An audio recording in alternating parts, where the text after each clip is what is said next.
Hey everyone, welcome to another edition of Power Core Productions and Podcastings. I'm your host, Ron Harrington, back today with another video, and today we're going to be doing something a little bit interesting, if you will. This is a story that we had originally finished a couple of months ago. If you remember, we had the series What If Spider-Man Was in ReZero, The Princess and the Spider, and in this version of events, we had MCU Spider-Man.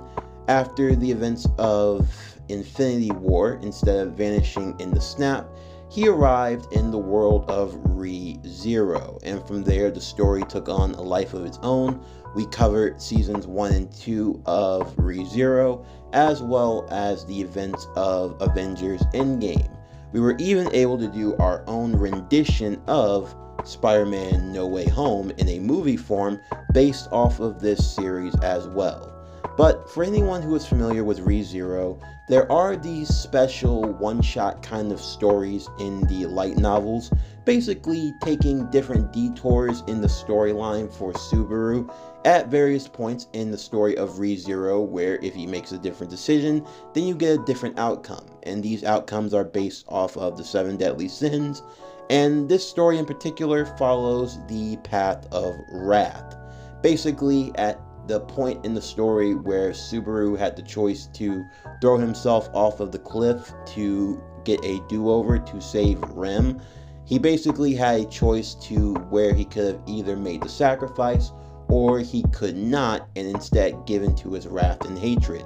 So for this story, we're going to be doing that, but with Peter in this instance, as this is an event that does take place during the What If story of What If Spider-Man Was in ReZero. So before you watch this, if you haven't already, please watch that series, as I think you really will enjoy it and everything else that we have on the channel. But this is something that I think is going to be a little special. This is the OVA rendition of the story, Wrath of the Spider King, Stories of the Unseen Timeline. So I do hope that you will enjoy this take on the spin-off story. And all in all, I hope you look forward to everything else that we have on the channel that has to come out now and in the future. But anyway, without further ado, let's get into today's story of What If Spider-Man Was in ReZero, The Princess and the Spider OVA, Wrath of the Spider King, Stories from the Unseen Timeline. Sit back, relax, and enjoy the show.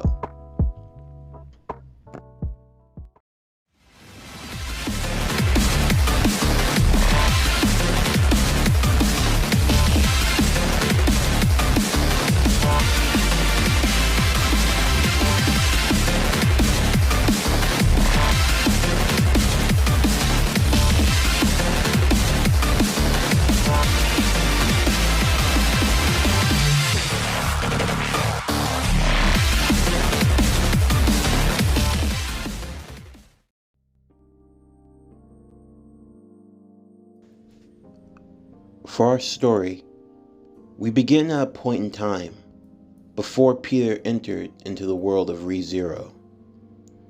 Our story would begin back on the planet of Titan, where Peter, Iron Man, and the members of the Guardians of the Galaxy, along with Doctor Strange, had lost in their fight against the Mad Titan Thanos, losing the Time Stone in the process, being stranded, nowhere to go, as Thanos would continue his conquest on Earth, eventually collecting all of the Infinity Stones. As Peter lay on the planet, a small dark substance would appear, latching onto his body. Not too long after, half of the universe itself would start to fade from existence, and Peter would not be the exception.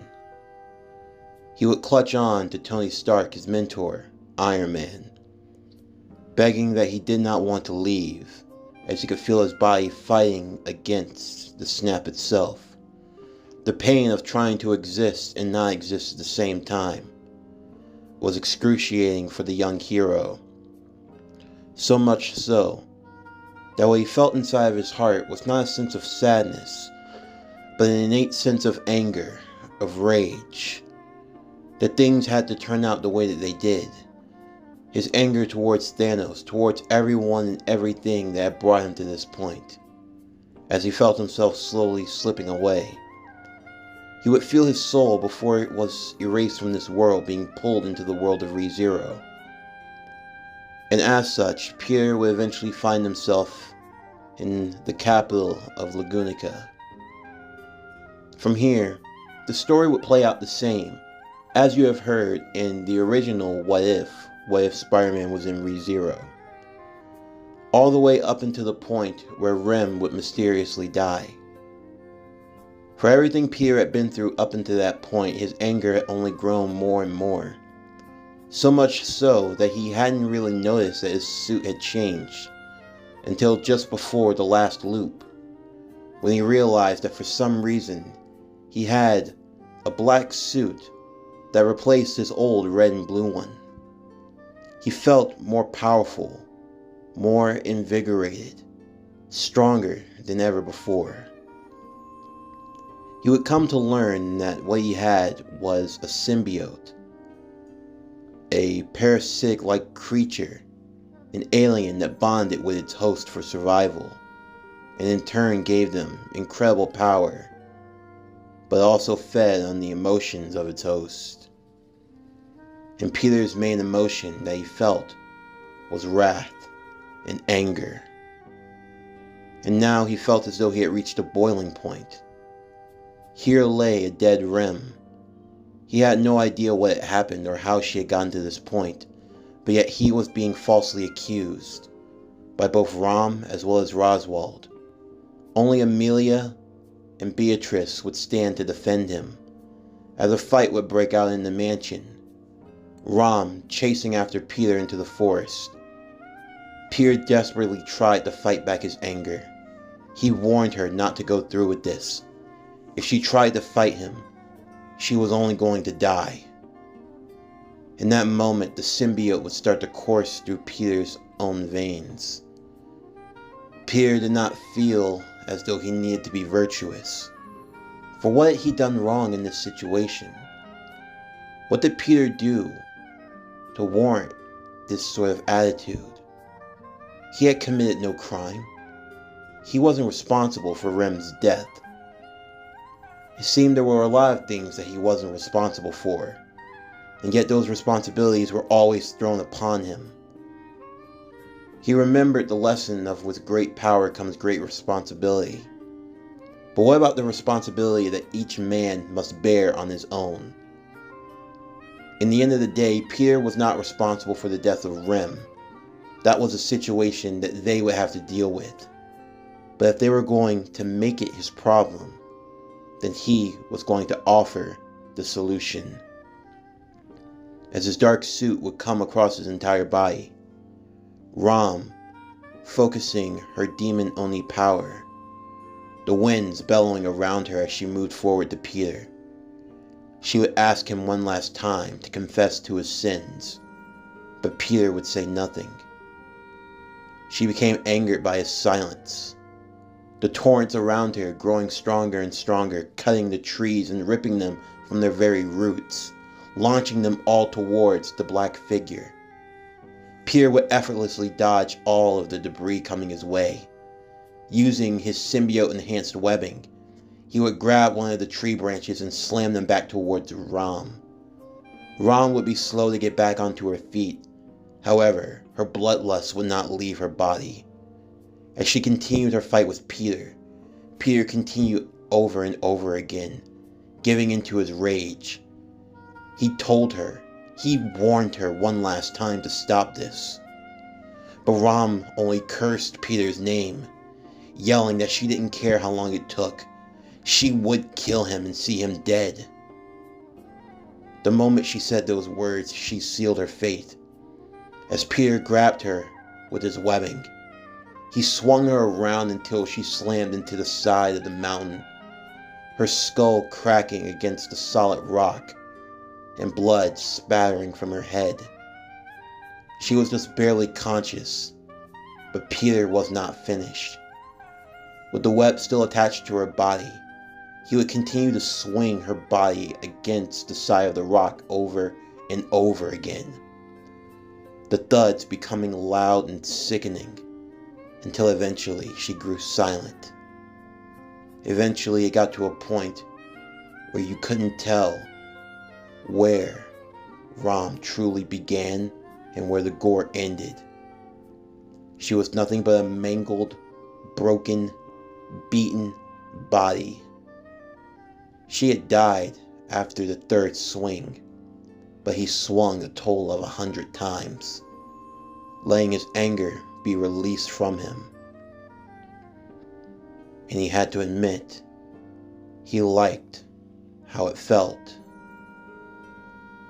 With no choice, Peter would disappear into the forest, leaving the mansion and everyone else behind.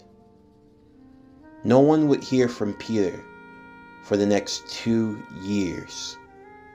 As Peter traveled the world of ReZero, traveling from countryside to countryside, he would begin to make a name for himself, becoming infamous in the world.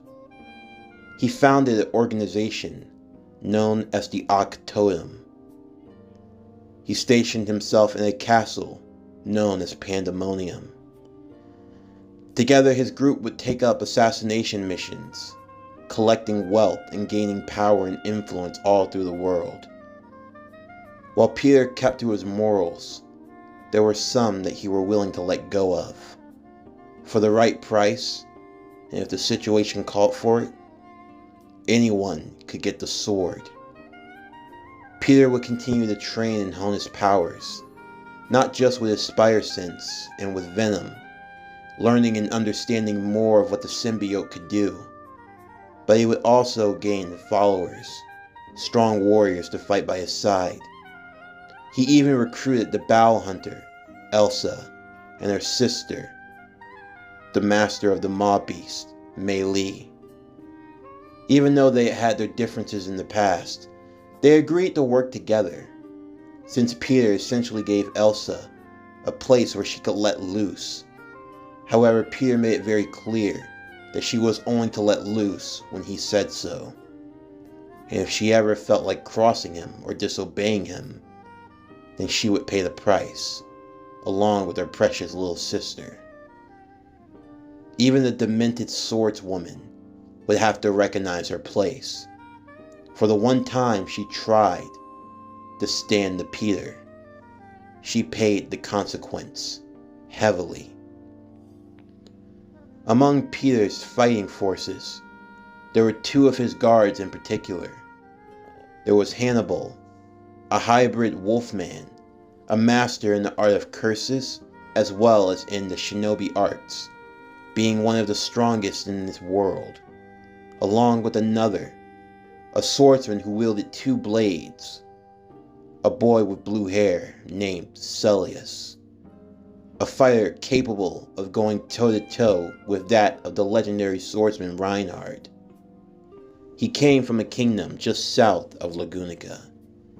The 2 of them, pledging their loyalty to Peter, they served within the Totem, and their power began to spread, and they left behind a trail of bloodshed and destruction.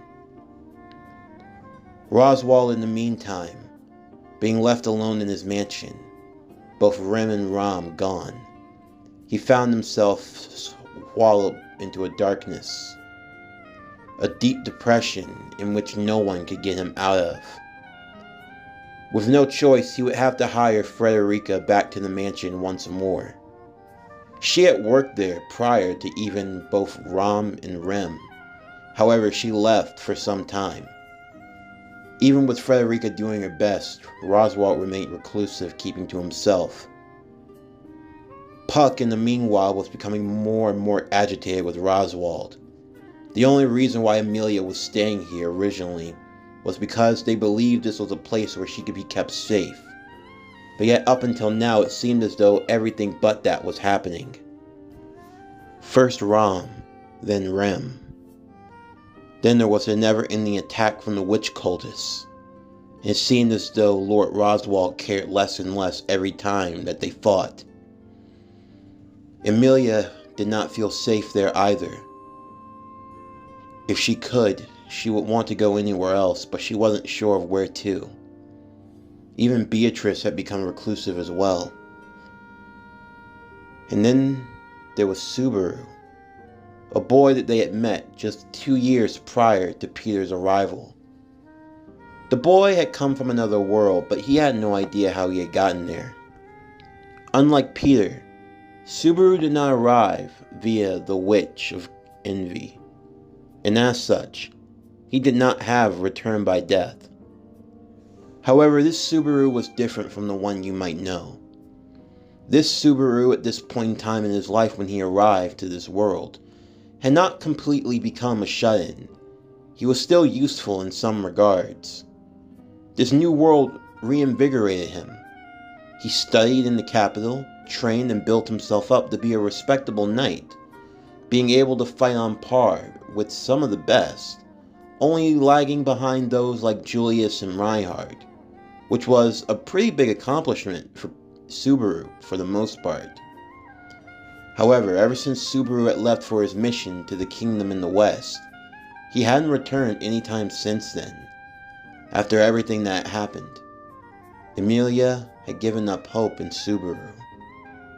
When she needed him most, he wasn't there. And Puck was already agitated with the boy, even if he was skilled. He wasn't what he believed that his precious Emilia needed, and he was all too happy to leave him behind. Puck would let out his frustrations constantly, to the point where Frederica and he would get into an argument. Frederica, tired of Puck bad-mouthing Roswald, the master of the manor, she would attempt to attack him, only for Puck to freeze her where she stood in a block of ice. Roswald would arrive to see what happened, and he would attempt to use his magic to free her. However, at the last second he would avoid an attack that came very close to killing him. Although he managed to avoid the attack, he was not unscathed, losing his left arm in the process. He would be greeted by none other than Silesius, the sword fighter. Roswald would question why he was attacking, wondering if he were doing so on behalf of his kingdom, Volosia, south of Lagunica. However, he would explain that he no longer fought for his kingdom, but he fought on behalf of a new master. Roswald would then want to inquire who this master was. In the meantime, Beatrice would be sitting alone in the library, afraid, as the door would open, and she would sense a presence she hadn't felt in so long. It would be none other than Peter, dressed in his black Spider-Man suit. Along with him would be Hannibal. As they walked towards Beatrice, Hannibal would pull out his sword, believing that this was another one that they were going to have to take out. However, Peter would tell him to stand down. As he walked towards Beatrice, he would kneel in front of her. The young girl would then begin to well up with tears, as she jumped into Peter's arms, giving him a hug. "It's good to see you again, Beatrice." "Yes, I suppose." "Why have you come back?" "To help an old friend. And besides, I never forgot what you did for me. All those years ago. You stood up for me when I felt as though no one else was going to. You were loyal, and that loyalty is something that should be repaid." Beatrice looked into Subaru's eyes. They were not the eyes that she had once seen before. They were eyes that were dark, eyes that had seen much bloodshed, eyes that had committed great sin. But yet at the same time, she felt safer in his presence, safer than she had ever felt at any point in her life. She would look to Subaru, but he wasn't there. She looked to Roswald, but he had become incompetent. She looked to her mother, but she had left her over 400 years ago. She felt as though she were all alone with no one. But here was Peter, giving her a chance. She held out her hand to Peter, and Peter the same to her, and she would ask him if he was the one. Peter felt confident enough to answer. If he was the one that was going to take them away, take them somewhere safe, then he indeed was that one, and he confirmed this. He would call over Hannibal and ask for him to escort Beatrice to safety, while he had a loose end that he needed to tie up. As Hannibal would do so, the pipe-smoking wolf would cheerfully arrive next to Beatrice, taking her hand as the two of them would leave the mansion, making sure to not allow her to see any of the darkness that was being committed. As Roswalt was on the ground, Silicius would wait as his master would arrive. Roswalt wanted to know who it was that he served, and now he got a chance to see him up close and personal. Well, well, so it is you. Nice to see you, Roswalt. I expected more from you. I suppose this isn't my best, although I must say, you have some gall coming back here after the stunt you pulled. I've tried to tell you time and time again, I was not responsible for Rem's death, but you were responsible for Ram's. She chose to fight me. I warned her. She paid the price. So you finally admit to what you've done. It was merely self-defense, Roswalt. I would say you should learn something about it, but you won't be getting a chance to today.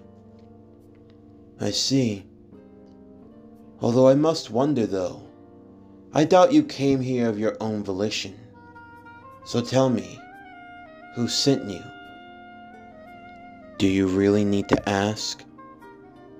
Roswalt would turn behind him to see Puck floating high above him in the hall. I see. So, you were contacted by the spirit then? I assume you were not happy with our arrangements? It's nothing personal, Roswalt, but I have a daughter to protect, and I can't leave her in the hands of clowns like you. A clown, huh? And so you align yourself with the Spider King. The Spider King shows results. You do not. Roswalt would merely close his eyes. There was nothing else that he could do in that moment.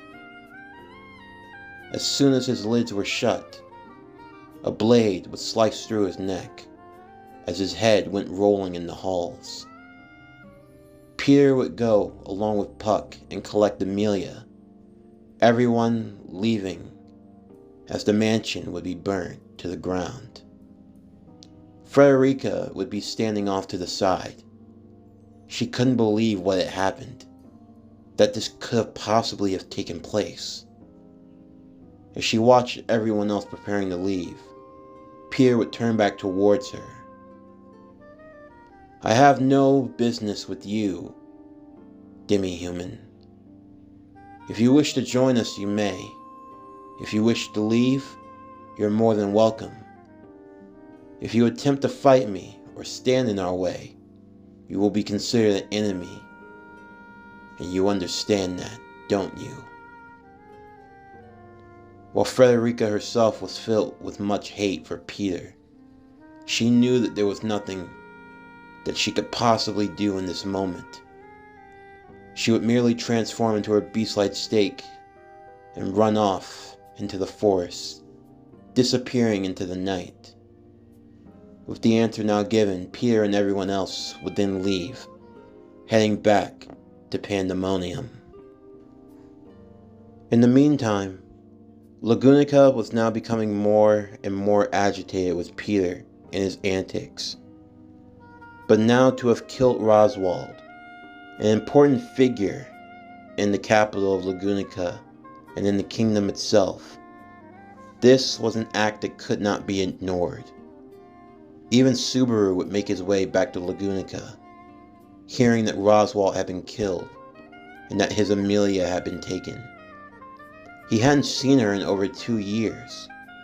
He cursed himself for being so late. It wasn't that he didn't want to be there, but it was just that things seemed to keep coming up out of nowhere, always keeping him away from where he wanted to be. He could only imagine how much Amelia had gone through. And whoever this Peter guy was couldn't have been any good either. He would join along with Reinhardt, Julius, and the other elite knights that Lagunica could form. Making a squad, this team would go and attack the castle of Pandemonium.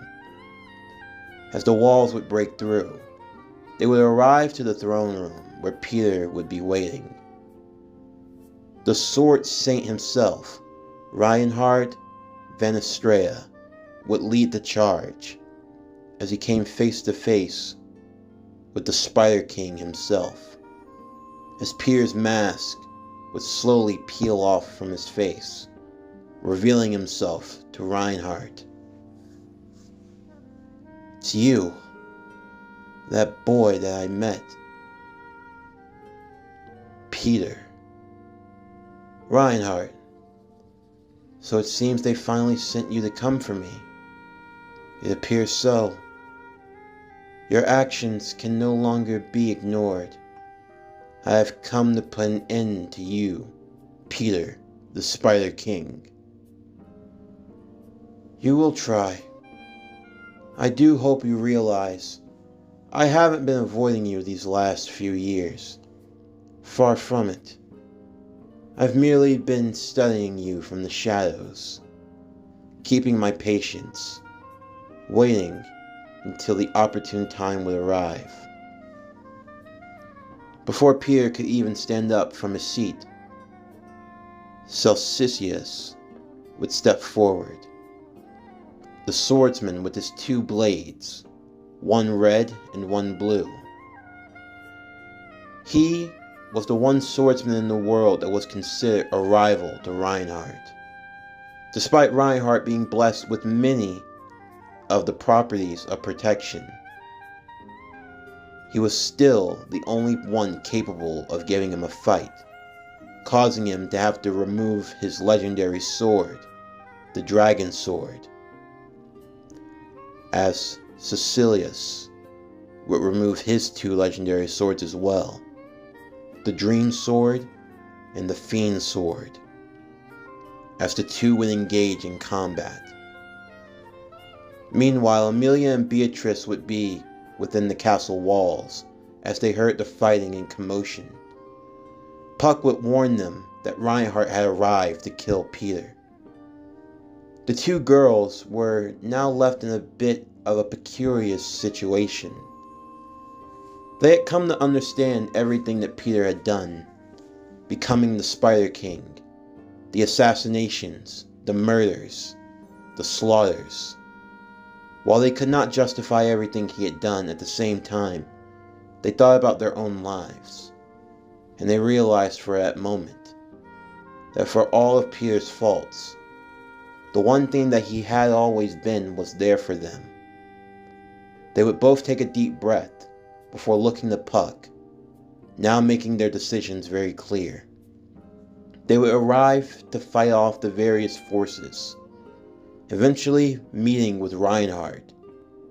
He was battered and beaten, with bruises and cuts all over him. They had never seen or even fathomed that he would be in such a state. Even though he had won his battle, it seemed as though he had lost the war.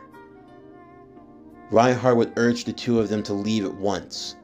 A dragon carriage would be outside, ready to take them away. But the 2 girls looked at one another before looking back at Reinhardt, telling him quite plainly that they were not going to leave. They wanted to stay with Peter.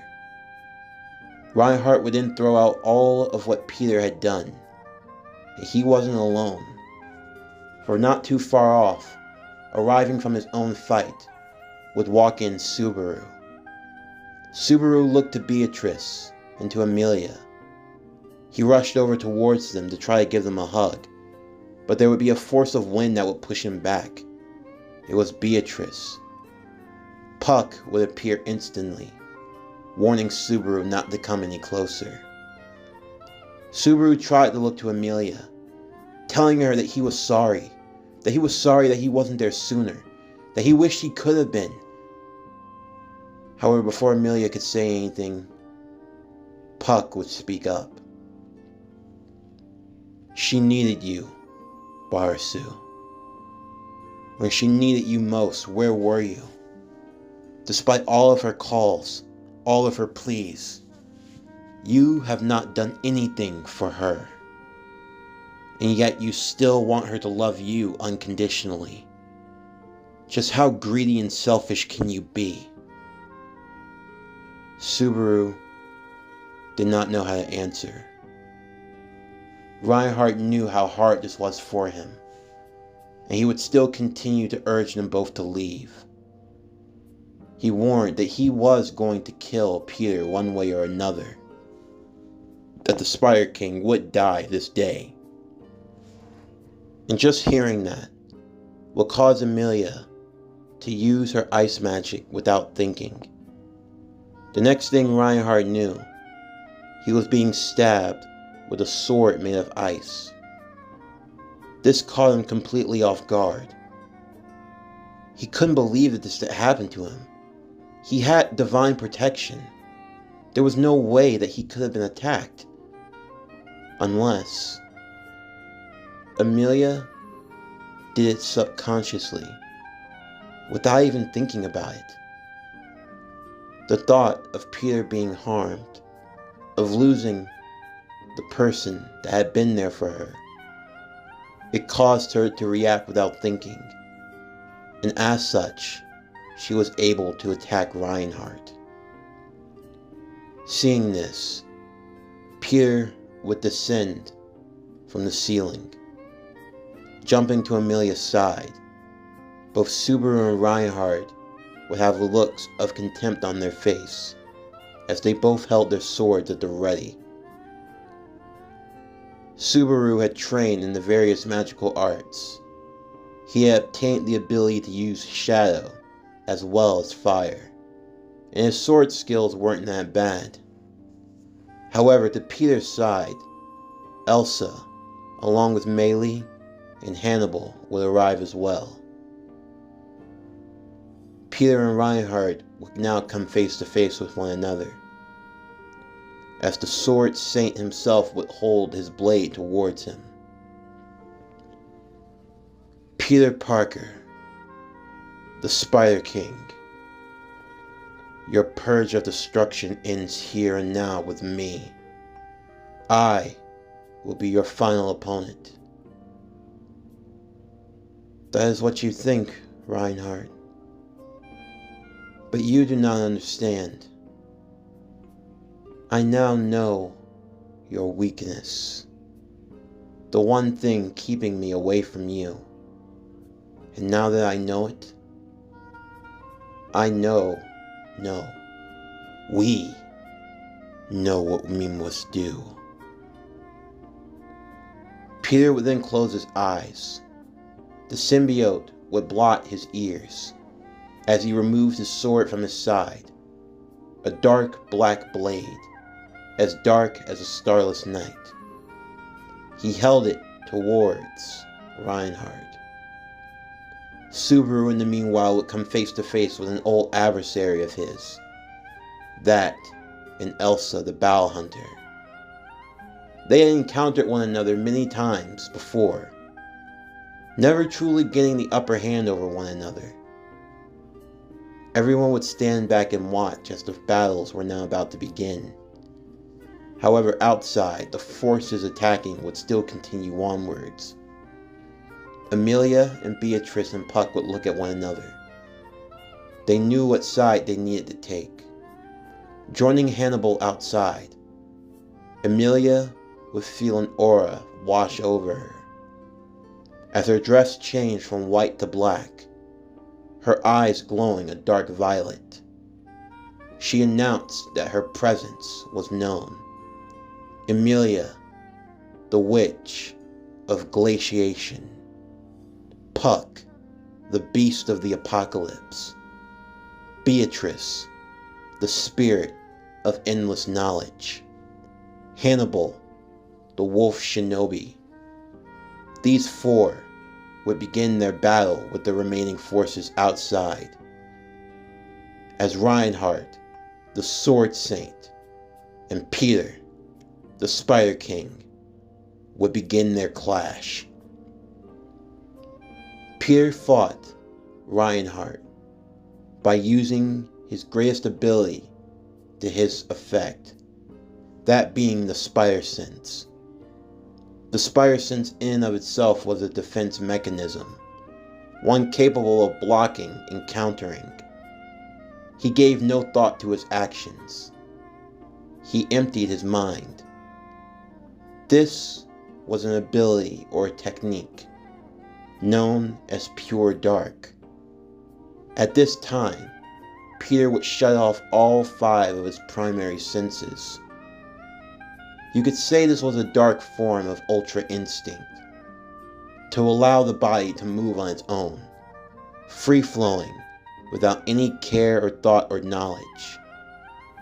Doing so, with the power of the symbiote, his mana continuing to rise as well, and with Reinhardt badly injured from his battle up until now. Ultimately, it led to an outcome that no one could have foresaw.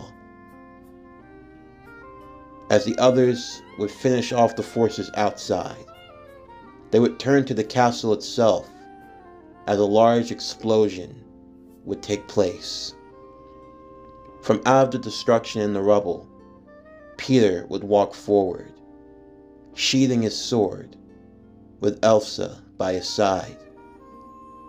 As they made their way to the others, Emilia would rush to Peter, jumping into his arms. The two of them didn't want to say it, but after everything they had been through with one another, they felt a bond forming between them. Puck, for one, did not mind this union at all. He had respect for Peter. He knew what the Spider King was capable of. Unlike Subaru, who had never been there, when he was needed, Peter kept his word. As Peter turned to his followers, he told them that the time for running was over. He pointed his sword to the west, to the direction where the capital was. It took them a while, but they eventually noticed in his other hand was the sword Dragon Slayer. That couldn't be true. But for him to hold that sword, it meant only one thing. Reinhardt was defeated. The savior of Lagunica was now gone. The one true obstacle keeping them from their primary objective. Emilia would ask Peter what was their next plan. Peter simply smiled as he looked towards Emilia. He said that their next plan was vengeance, as he could feel the hatred for the capital of Lagunica and its people, for those who had looked down upon Emilia for her half-elf heritage. A new wrath was now boiling within him, and he knew exactly where to turn his anger to. He would then point towards Emilia, towards Hannibal, towards Elsa, towards Melee, and then finally he would point his blade towards Beatrice, the 5 of them in particular, along with himself. He declared from this day forward, amongst the Ak Totem, they would be a team all unto themselves. They would be known as the Sinister Six. Meanwhile, off deep within the forest of Lagunica, a brother and sister would walk out of a stone building. This place was known as the Sanctuary. They were battered, beaten, and bruised, but alive. They had conquered the trials, and now the Sanctuary and all of its demi-humans were free. A young girl by the name of Ryuzu Mathers would ask the two what they planned on doing now that they had freed everyone. The older girl, Frederica, and her younger brother, Garfield, they set their sights to the capital, since they knew that was where he would eventually arrive. Frederica needed to get stronger, and she needed her brother's help. Word had gotten out about the battle at Pandemonium, and they now understood where everyone's allegiance lied. They had only one goal in mind: the destruction of the Spider King Peter and the Queen of Glaciers, Amelia. From here, the world would be entering into its final stages. Peter and his forces preparing for the invasion of the capital. Frederica and Garfield preparing to engage with the infamous Spider King. And deep within the shadows, a dark organization, the Witch Cultists. They too had their sights set on the capital of Lagunica, as they felt Wrath would finally make his presence known. It was then that all of these forces would soon converge, as the blood of Wrath flowed through them.